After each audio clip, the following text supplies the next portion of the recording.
Hey, Milan, thank you for joining us today. So, way of getting started, give us a little background on yourself. Yeah, well, Brian, thanks for having me. Appreciate it. Let's see. So I've been in sales and sales management now for about 15 years. Absolutely love what I do. I'm in B2B. And, it's funny, years ago, I always said I would never get into sales, said I didn't have the personality for it, and there's no way I'd be able to handle rejection. And then on a whim, and because I needed to make some money, I took a sales job and kind of never looked back. That was it. That that's pretty much how 80% of us got into it, isn't it? And what you like about it? I think just the variety, being able to Yeah, meet new people all the time, and the variety of the different objections that I hear. Every day is different, which for me that's exciting versus having monotony day in and day out. So and I did think the variety. did you start in B2B or did you do something else first? So I started in B2C. I was Yeah, door to door sold vacuum cleaners, yeah. and door to door sold water softeners. Then I moved into car sales, and then after all of that, figured out B2C probably wasn't for me, Yeah, smart. and got into B2B. It's a world of difference, isn't it? Oh, it is 100%. Yeah, absolutely. There's a lot in B2B. I found there's some, but there's a lot less emotion when it comes to the Yeah, purchase compared to consumer versus, does this car make me feel good? right. Do I like it? How will people view me? It's more of, does it make sense for my business? Can it be utilized for my business versus, oh, it's red, so I like it. Yeah. And how'd you become good at sales? What was your journey like? Oh, that's a great question. I would say, so I found a couple mentors right off the bat that had been doing it for decades and just asked them to give me whatever advice and coach me. And what one of them I actually worked with, he was my manager. And, I told him, give me unedited feedback. Whatever you see me doing wrong, like I'm just going to do whatever you tell me. Between that and I read a lot, reading some books, some Zig Ziglar and other authors, reading books on sales. That's how I think that's how I kind of or how it shaped my career, how I got better at it. I remember in 08, 09 during the recession, I was selling brand new Hummers that got 6 miles per gallon, and nobody was coming on the dealership floor. So I grabbed Selling 101 by Zig Ziglar and would read that. And then when somebody walked onto the floor, I'd put my book away and go try to sell them a Hummer. Wow. That's a challenge. Right? And what were some of the things your manager told you? I like the unedited part because the unedited part will save you about 3 years. I agree. I would say one of the biggest pieces of advice he gave me was that everybody's the same in the sense that they put on pants one leg at a time. Where I would think, oh, this person has a title of CEO, so I would get really worked up internally, Nervous. and I would get really nervous because of their title. Versus, oh, I'm talking to a manager or a director. And anytime there was a C on their title, I would get very nervous when I got into B2B sales. And so I think one of the biggest pieces of advice was, they're the same as you and I. Um, he compared it to when you meet a famous celebrity or athlete. He said people get all worked up, but they're people just like you and I. He said it's the same thing. CEO of a company, they're just like you and I. They're people. Yeah. And once I put that into perspective and found, okay, I don't need to get all worked up or nervous to speak with this person. They put it on their pants just like I do. They have the same types of issues that, you and I face and things like that. Maybe on a different scale, but they still face them. That, I can speak to them same way I feel comfort in speaking with somebody with a manager title. Yeah. And how about the rejection? How'd you learn to process that? Yeah. So in the beginning, I always took it personal that they weren't rejected. That's Yeah. how. Yeah. Yeah, that's how. Like, oh, I took it as a personal hit. Like, you're not buying because of me, that you're rejecting me. And then I think changing from that, you're not rejecting me, you're rejecting either the product or you're rejecting the price, whatever it might be. And over time, I learned that, sales becomes much easier if I can build the value in whatever it is I'm selling. Sure, people may not have the budget, And you learn that early on through discovery, and they may not have the budget for it right now. But I think being able to identify, okay, how do I build the value, and don't take the rejection personally. They're not rejecting Milan. They're rejecting this Hummer when gas is $5 a gallon, and that's just the way it Yeah, is. it no longer makes as much sense as it used to, right? Right, Yeah. right. And what do you think is your strongest sales characteristic? Ooh, I would say relationship building. A Yeah. lot of the sales that I do, um, in the B2B space, it is not transactional. It's relationships and networking, and so I would say being able to build relationships and really understanding people and what they need, I think was probably my strongest now. And how do you do that? Getting to know them. So asking a Yeah. lot of questions and just learning, kind of like you're doing with me now, just learning as much as I can about them, and then being able to identify their needs through, what they've told me, or how can I help them. I think approaching sales versus I need to make this sale, I need to make my commission, and approaching it more of how can I help them? How can I help their business? And does this help their business? And there's been times where people seem very interested, and I would tell them, at this time, I don't think it would really be that helpful. And then, of course, that's either wanted them to purchase it even more, or they appreciated it so much that they're like, well, when it is time, maybe next year, or the year after, then it'll make sense to come back to you. So I think really just assessing the need um, in those individuals, and speaking to that need through the relationship. And how do you compare yourself to most reps you've either seen or observed?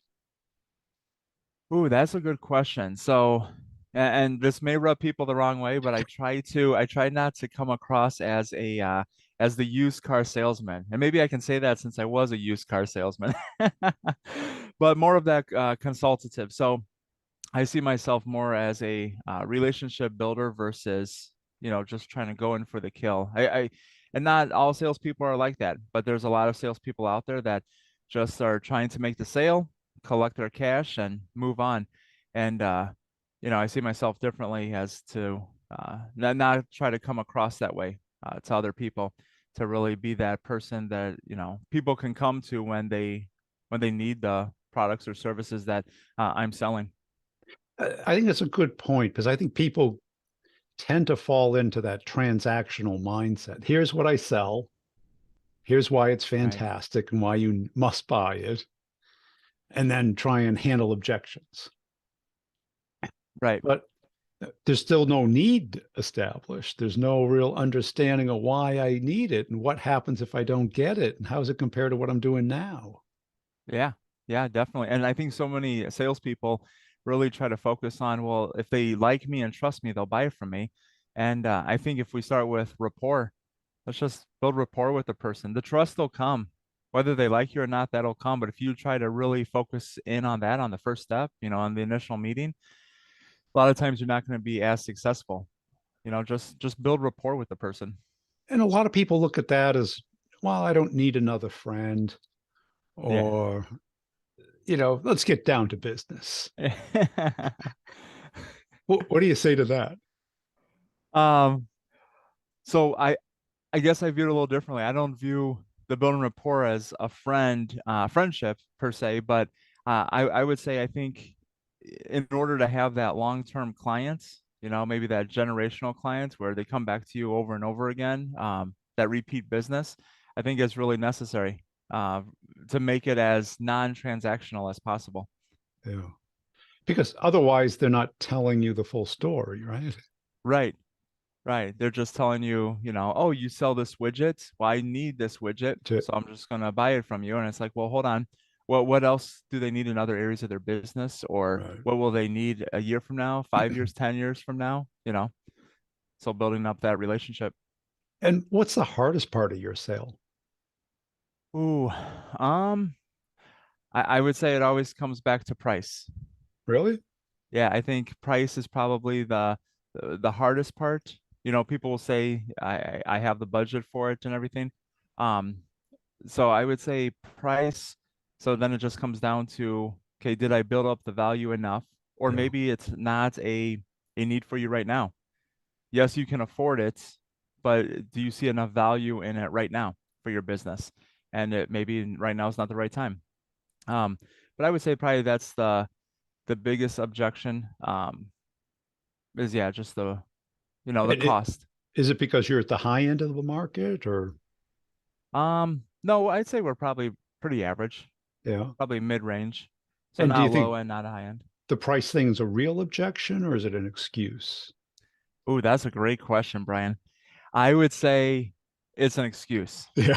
Because then once I dig in more, it's like, okay, so it's not really the price. You're Right. just using that Yes. as the excuse to end this meeting early. Yes. Well, let's find out the real reason. Well, that's it. Because if you bite on price, then you have Right. to and they're just bored while you try and handle that objection because it's not the real thing. Right, right. Instead of like digging in a little bit more, it's like I'm busy. Everyone's busy, Right, but it just means you're not interested. right. Yeah. So Yeah, if you were interested, you would free up some make time. time. Yeah. Yeah, right. You put your phone down and have a conversation, right? Exactly, exactly. Yeah. That's right.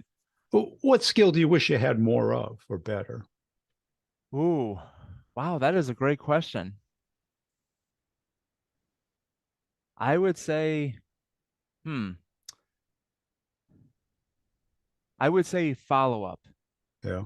better follow up. So after the rejection, and hey, they say Milan, now is not the time, or I dig in deep, they say price, and I dig in deeper and figure out, what I'm selling is just not the right time for their business at this point. And maybe it is in 6 months. Remembering to follow up in 6 months Yeah. with that specific prospect. I would say follow up is probably my biggest area or need for improvement would be the follow up. Be like, oh Yeah. yeah, that's right. They told me, call them back in June, and now we're in August. Then I call them back, and they're like, I told you to call me back in June. I bought from your competitor. It's like, oh, I need better follow up. Well, that's it. I mean, because follow up and it's different in every industry. It's hard to do because it's yet another gamble against something that you're already been told not the right time or and Hmm. it, and if you ask for the right time, it's going to be what 6 months or a year or next Right. quarter. Have you found a way of trying to gauge when the right time would be? I think based on just listening to them. So Yeah. based on what they're saying. So, I've had prospects say, well, call me back in a year. I think in a year will be a better time. And I'm like, no, I think 30 days will be a better time. And so I'll follow up, and sometimes it works, sometimes it doesn't. And sometimes it's, well, I'm glad you didn't wait a year because you're right. We do have the need. And at other times it's been, I told you a year, why are you calling me after 30 days? But I find that usually, especially the longer the amount of time, typically the less likely is really that long, that length of time. If they say, oh, maybe in a month, it's like, well, let's just keep going with the conversations now Yeah. because a month is right around the corner. And then if they're like, oh, a year, it's like, I don't think it's a year. No.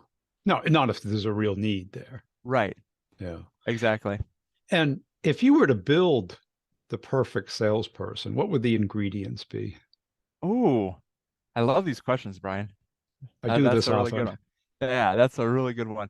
Um, so ingredients, in the ideal salesperson, I would say somebody who can learn to overcome objections um, with real good information, not just fluff. Um, I would say somebody that can handle rejection. And well, number one, let me back up. I think number one is a good communicator, someone Yeah. that can be concise, really get their elevator pitch down, somebody that can communicate what they're trying to accomplish and build value. There's so many ingredients. There are. And somebody that listens well, understands and processes the prospect's needs, and really can approach the needs. I think one of the worst things that I've experienced with myself in the beginning and other salespeople is the prospect tells you a need, and then you address something they didn't even tell you. They may say, "Well, I Yeah. I, I need A," And you're like, well, let me tell you why B is so amazing. It's like, no, they just said A. Why don't you address what they actually told you instead of trying to sell them on other features or benefits that aren't relevant or that they're not trying to object? Yeah. Well, a lot of that comes under the umbrella of either empathy or being able to understand what the other person is saying and going through. Right. Yes, I agree. Definitely. And I think too many of us are really focused on what we do and what we want. Yep. Yeah. And especially to that case of when they tell you what they want and you tell them what you want. Right. Well, I really need this. It's like, well, that's nice, but I'm gonna Well, let me tell you gloss about over that. this. Let me tell you what I want to talk about. And that's what happens. And it's not just reps. I mean, I've seen managers do that Hmm. because Definitely. I think the number one block to sales success is people's own needs, their own requirements. They can't put it aside. Oh, that is that. Yeah, that's very true. Very true. It's like, no, I want to talk about this, and the prospect's like, yeah, but I don't want to. And you called me. Right. And that goes to rapport because rapport is really for them and us Hmm. because you're opening up the channel of communication. Right. Because at the beginning, it's super narrow. Right. Rapport opens it up to all these things you can talk about. Yep. Definitely. No, I agree. 100%. That's so accurate. And when other reps come to you for help, what are Mhm. they typically looking for? Typically it's around building the relationship or identifying maybe the subtext. You know, the prospect said this to me. Well, tell me exactly what the prospect said because maybe there is some certain verbiage they used that is that's hidden within what they said. They rejected you, but tell me exactly what they were saying. And well, no, see, if you pick up on certain words, maybe they are interested, but you just took the rejection and got off the phone and moved on to the next call. So a lot of it is what's in the background, you know, are there different things that the prospect's saying that we can really pull from, and approach the sale or approach the conversation from a different perspective. So I guess it all boils down to listening is what um majority of the time what reps are asking help on. Yeah. Well, and a little bit of that, they're not hearing it because they're thinking about what they want. Yeah, what's next? Okay, I need to talk about this next. And it's like, well, hold on, let's process what the prospect said and really have a conversation with them. Yeah. And let's face it, I mean, I think sales reps are going 90 miles an hour and prospects are going 10 miles an hour. Yes. They go right past them. That is true. And then they're looking in the rearview mirror. What went wrong? Yeah. Where'd you go? Where's my prospect? Keep up with me. And you had mentioned at the very beginning that you didn't feel like you had the personality for sales. Yes. So early on, I was much less extroverted. I had to push myself when I was much younger, in my early 20s, mid 20s. I had to push myself to have conversations with people I had just met or Yep. strangers. I was the type, if I was at a networking event, um, I'd be the type with my Coca-Cola in the corner, just Yep. sipping it and watching everybody, but not talking to anybody. Exactly. Yeah. And then I was in a more operational role, and somebody said, "Oh, your communication style." They thought I would be good in a sales role, and I said, "Absolutely not. I can't talk to total strangers. No way." And then I gave it a try. I'm like, what could go wrong? If it doesn't work out and I was right, then I'll just go back to an operational type of role, more of an analytical role. And then, after the door-to-door sales, I think starting in door-to-door, I was tested by fire right off the bat. Yeah. Were you selling what, the Kirby Filter Queen. Filter Queen? So Wow. it was a competitor of Kirby. How Yep. long did you do that? I did it for probably a little less than a year. Wow. Still a long Yeah. time. In Wisconsin too. So in the the door to winter? door, yeah, during the winter, door to door during the winter. And you're lugging it around. It was 15 to 20 pounds, and you're carrying it with you, and you're just hoping somebody will allow you to come into their home and let you do a demo, where you pour the dirt on their carpets and you vacuum it up and show how amazing it is. Now, what was going on in your life where that was a great opportunity? I was uh I was newly married and I was looking for opportunities to make more money versus just the, hourly rate. Yeah. Like, okay, I'm making 12, $13 an hour. I'm early 20s, married. I need to figure out a way to make more money. And so people said, well, you communicate well. Why don't you try sales? And I said, no. And then finally I was like, okay, I'll give it a try.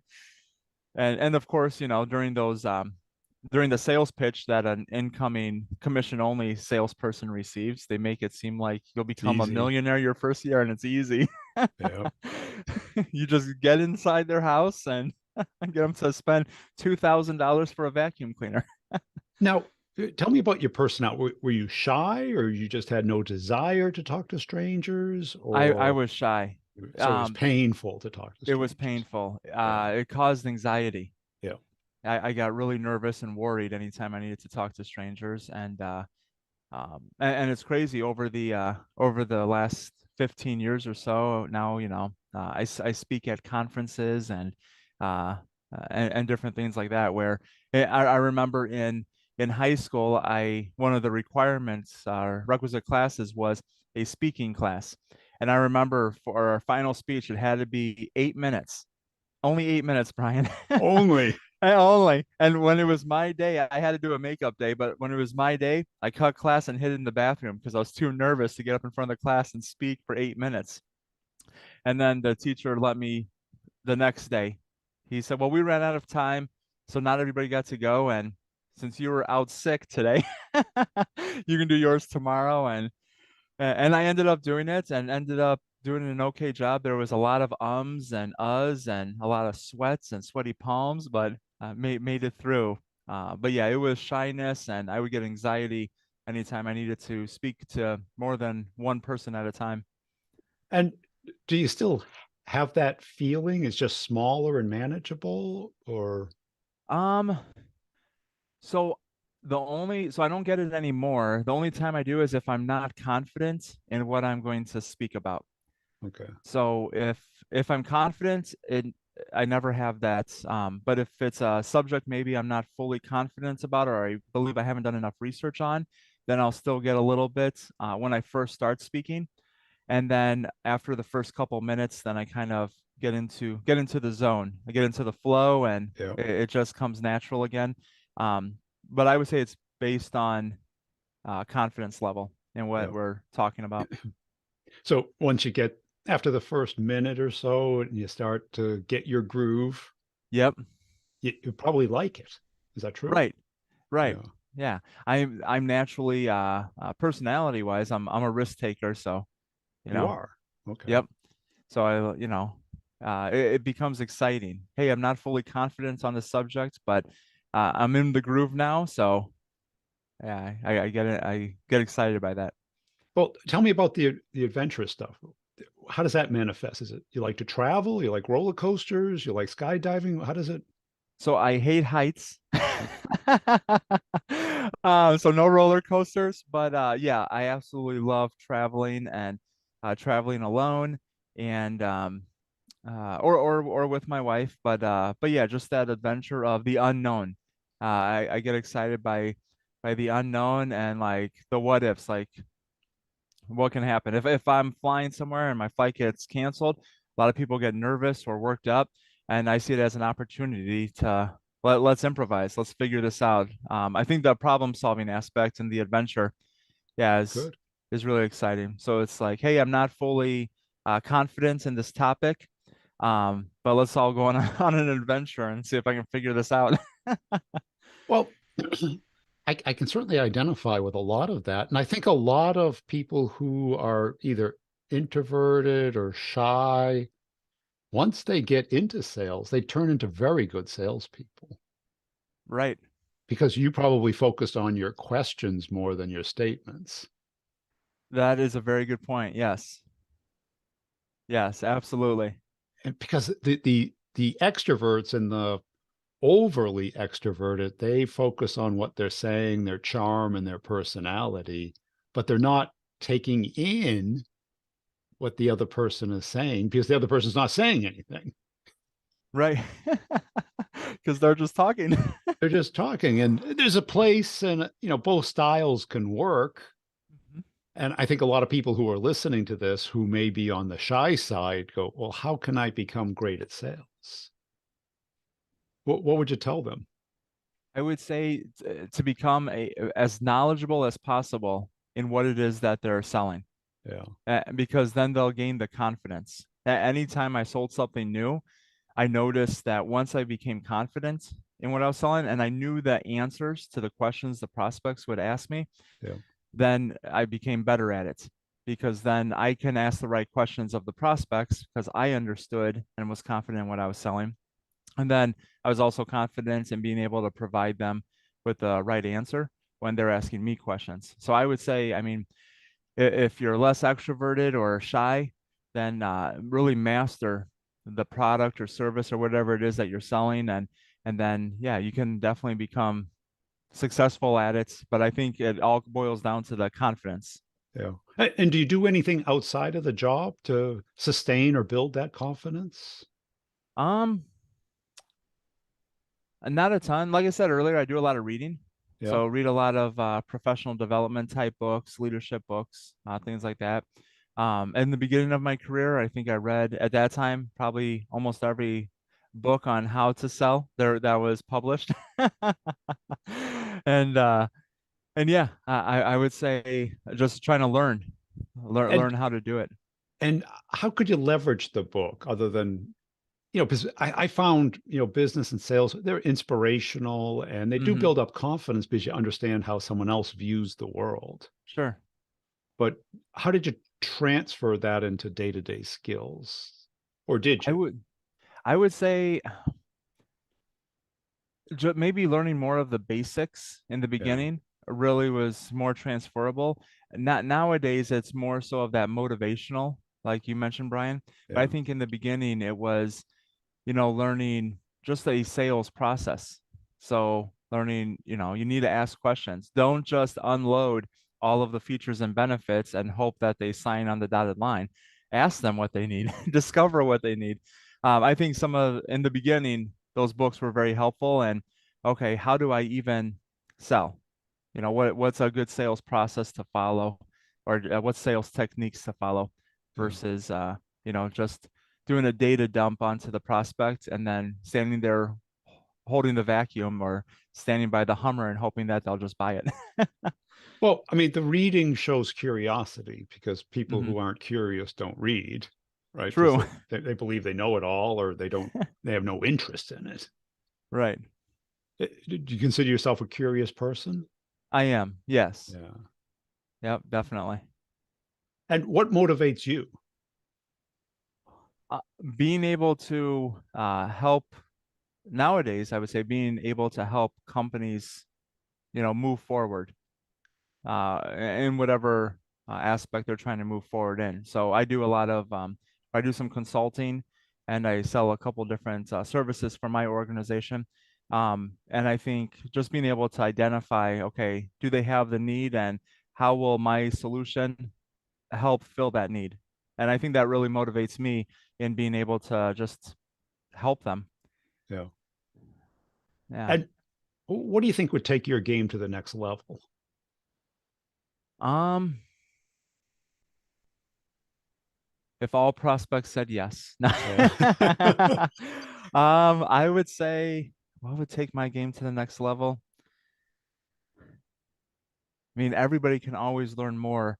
Um, I would say doing a better job at identifying the decision makers earlier on in the relationship. I Yeah. think right now my biggest roadblock or obstacle is I'll talk to somebody at an organization and then learn, maybe a couple meetings in, oh, well, this person's not the decision maker, and maybe they don't know who the decision maker is, or they do, but now they've just been acting as the gatekeeper, and here, we thought they were at the decision maker level or close to it. So I think getting to the decision maker more quickly is probably the biggest area for myself for improvement. That would take my game to the higher or next level, Yeah. being able to get to the decision maker faster, or recognizing, okay, this When person's it's probably not. not, yeah, probably not Yeah. the decision maker. They act like it and they talk like it, but they're probably not. Yeah. They're not That's, the one that'll approve the check going out to our company. that's true. Hey, I really appreciate your time today. Where can people go to connect and follow you? Yeah, so they can find me on LinkedIn. I'm also on Twitter or on Instagram, and yeah, just find my name and feel free to connect.